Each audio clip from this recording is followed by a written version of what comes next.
कांग्रेस को इतना वक्त क्यों लगा इतने महत्वपूर्ण मुद्दे पर धरना प्रदर्शन करने में? एक परिवार का दबदबा रहा है हमारे इस क्षेत्र में, चाहे वो कांग्रेस में रहे हो और चाहे बीजेपी में रहे हो। तो उन्हें क्या मौत हुई तो क्या घंटा होता है क्या? तो उनका तो घंटा चल रहा है। आप कहने से बच रहे हैं? नहीं, मैं मुख्यमंत्री से बता रहा हूँ सीधे। अरे आप तो सीधे मुख्यमंत्री तक तीर मार रहे हैं, यहाँ से भोपाल तक पहुँचेगा भी या नहीं पहुँचेगा पता नहीं। मध्य प्रदेश के शिवपुरी में माधव चौक पर यह धरना प्रदर्शन कांग्रेस पार्टी की तरफ से किया जा रहा है, जहां कांग्रेस के तमाम जिले के नेता मौजूद हैं। और जैसा कि हम बैनर पर देख पा रहे हैं, दूषित पानी को पीने से इंदौर में 24 लोगों की दुखद मौत पर उपवास दिवस एवं धरना प्रदर्शन का ये आयोजन है। जिला कांग्रेस के तमाम पदाधिकारी मौजूद हैं, उनसे हम ये जानेंगे कि आपने ये उपवास का आयोजन किया है, उद्देश्य क्या है? क्या सरकार से कोई शिकायत है, कोई नाराजगी है? क्योंकि सरकार तो बार बार ये कह रही है कि हम पीड़ित परिवारों के साथ हैं। अगर पीड़ित परिवारों के साथ हैं तो उन्हें उचित मुआवजा क्यों नहीं दे रही सरकार? कि 2-2 करोड़ मुआवजा जो उन्हें मिलना चाहिए वो क्यों नहीं दे रही सरकार? अच्छा, दूषित पानी पीने से जो मृत्यु हुई है उसमें जो लापरवाह लोग हैं, जो मंत्री हैं या महापौर हैं या जो शासन उधर के नगर निगम के जो कर्मचारी अधिकारी हैं, उन्हें अभी तक क्यों सस्पेंड नहीं किया गया? उन पर अभी तक कार्रवाई क्यों नहीं की गई? पिछले महीने की 25 तारीख से इंदौर में लोग बीमार पड़ना शुरू हुए और 31 तारीख तक आंकड़ा बढ़ने लगा और मौत की खबरें भी आने लगी। आज तो लंबा अरसा हो गया, कांग्रेस को इतना वक्त क्यों लगा इतने महत्वपूर्ण मुद्दे पर धरना प्रदर्शन करने में? अभी 10-12 दिन पहले इंदौर में एक प्रदेश व्यापी बहुत बड़ा धरना प्रदर्शन था, जो बड़ा गणपति से चालू होकर राजवाड़े तक गया। उसमें हजारों की तादाद में प्रदेश भर से कार्यकर्ता पहुंचे थे कि ये सरकार जागे और इस्तीफा ले, इनका मुआवजा दे उचित और कार्रवाई करे उचित, लेकिन नहीं कर रही। तो अब जब वो नहीं कर रही, अभी राहुल गांधी जी का लाए थे, नहीं कर रही, तो आज भी प्रदेश व्यापी धरना उपवास दिवस है जो पूरे प्रदेश में रखा जा रहा है। उसके बाद भी सरकार अगर नहीं जागेगी तो और बड़ा धरना और आंदोलन किया जाएगा। आपने बैनर पर लिखा है 24 लोगों की दुखद मौत, और सरकार ने कोर्ट में तो संख्या कुछ और बताई है, बहुत कम बताई है। और इसी तरह जब हमने आंकड़ों का अंतर देखा था, कुंभ में भी आंकड़ों का अंतर हमें नजर आया था। मीडिया रिपोर्ट्स कुछ और बता रही थी, सरकार कुछ और बता रही थी। क्या कहेंगे?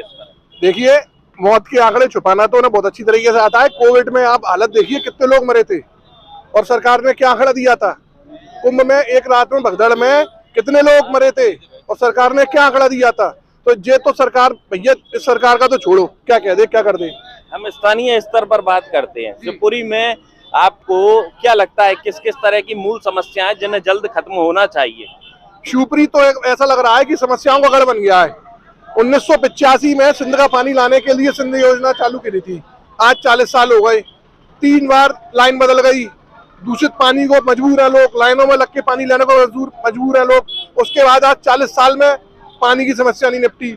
सीवर का प्रोजेक्ट 2008 से चालू हुआ है, जो आज 2025 खत्म हो गए, 2026 चालू हो गई, 19 साल हो गए, पता ही नहीं है। शिवपुरी तो समस्याओं का गढ़ है। समस्याओं का गढ़ है शिवपुरी, आपने कहा। तो अगर समस्याओं का गढ़ है तो इसके लिए किसे दोषी मानते हैं? वर्तमान पदाधिकारी या वर्तमान मौजूदा विधायक देवेंद्र जैन है, उनसे तो बहुत लोग संतुष्ट हैं। भारतीय जनता पार्टी ये कहती है, आप क्या कहेंगे देवेंद्र जैन वर्तमान विधायक के बारे में? उनने ये कहा था कि ये नगर पालिका नहीं, नरक पालिका है।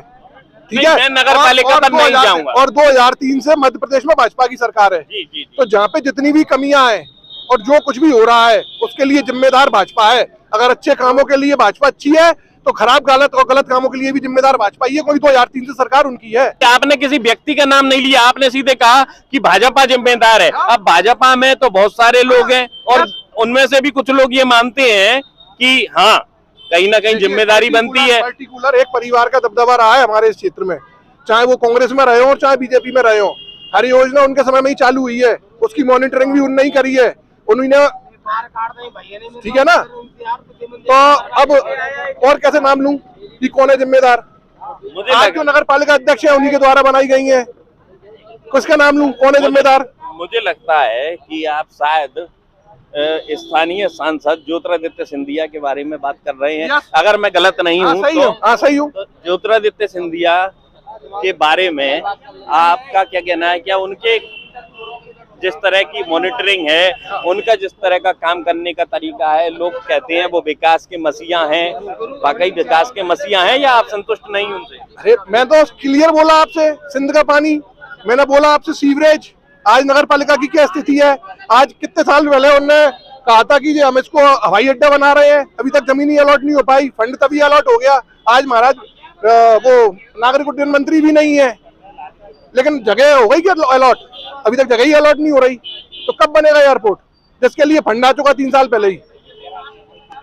साथ में पूर्व विधायक साहब भी हैं करेरा से, और उन्होंने पहले एक भविष्यवाणी की थी कि ये शेर चीता आएंगे तो लोगों को खाएंगे। अब शेर चीता आ गए और शेर चीता आने के बाद में खबरें भी दुखद आई। क्या कहेंगे?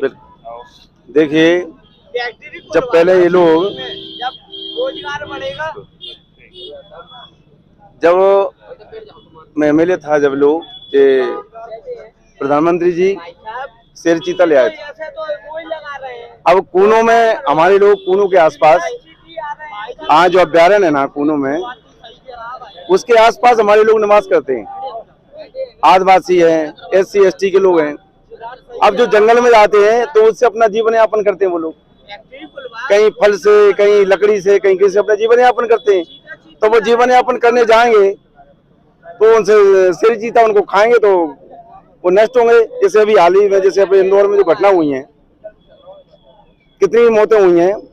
अब वो मौतें के जो पत्रकार महोदय ने पूछा है कि भाई माननीय मंत्री जी, मुख्यमंत्री जी, आपके इसी घर में मौतें हुई हैं, तो उन्हें क्या मौतें हुई तो क्या घंटा होता है क्या? तो उनका तो घंटा चल रहा है, चाहे आदिवासी मरे, चाहे SC ST के लोग मरे, चाहे समाज जो भी लोग मरे, उनको घंटा चल रहा है उनका तो। अरे ये भी एक वायरल हो रहा है बयान, वो आपके नेता हैं, उनका क्या नाम है, चिरैया नहीं, फूल सिंह बरैया है ना, यही नाम है ना। उनका एक बयान वायरल हो रहा है, उन्होंने महिलाओं पर कोई टिप्पणी की है, और क्या कहेंगे उनके बयान के? जो गलत है, RSS के लोगों ने उनको कहीं लिख के दिया था, तो उन्हीं के बारे में उन्होंने कहा था कि RSS लिख के दे रही है इसको। मेरा तो उसमें कोई दोष नहीं है।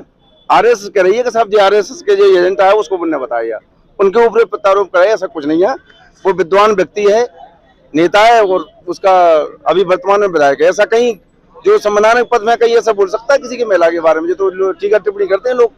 स्थानीय विधायक और स्थानीय सांसद के बारे में क्या कहेंगे? क्या उन्होंने पहल करनी चाहिए, लोगों को शेर चीता से सुरक्षित करने के बारे में सोचना चाहिए? क्योंकि एक भारतीय जनता पार्टी के नेता रहे हैं, उन्होंने भी एक पोस्ट की है, उन्होंने कहा है कि आमजन की सुरक्षा सुनिश्चित करनी चाहिए। शेर चीता लाओ तो कोई दिक्कत नहीं है, लेकिन आमजन की सुरक्षा की चिंता तो है ना।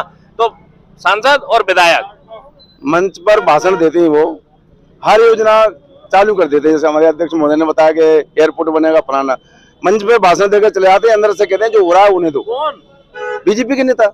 बीजेपी के नेता जी। कोई विशेष? अरे मैं तो मुख्यमंत्री का सीधा मुख्यमंत्री का निर्देश है कि घोषणा, झूठी घोषणा करो और जो करना है वो करो। नहीं, बीजेपी के कोई स्थानीय नेता? मैं मुख्यमंत्री, जितने भी मुख्यमंत्री के जो मुख्यमंत्री जो मंत्री है, मिनिस्टर है, सांसद जो भी है, आप कहने से बच रहे हैं? नहीं, मैं मुख्यमंत्री से बता रहा हूँ सीधा। बता दीजिए, भाजपा का कौन सा नेता है जो यहाँ सीधा मुख्यमंत्री जी का जो बयानबाजी होती है, उनके जो उनसे जो नेता जुड़े हैं। अरे आप तो सीधे मुख्यमंत्री तक तीर मार रहे हैं, यहाँ से भोपाल तक पहुँचेगा भी या नहीं पहुँचेगा पता नहीं। मुख्यमंत्री किसको बनाते हैं? एमएलए बनाता है, सांसद बनाते हैं। तो उन्हीं का पूरा जो है चल रहा है आज पूरे प्रदेश में।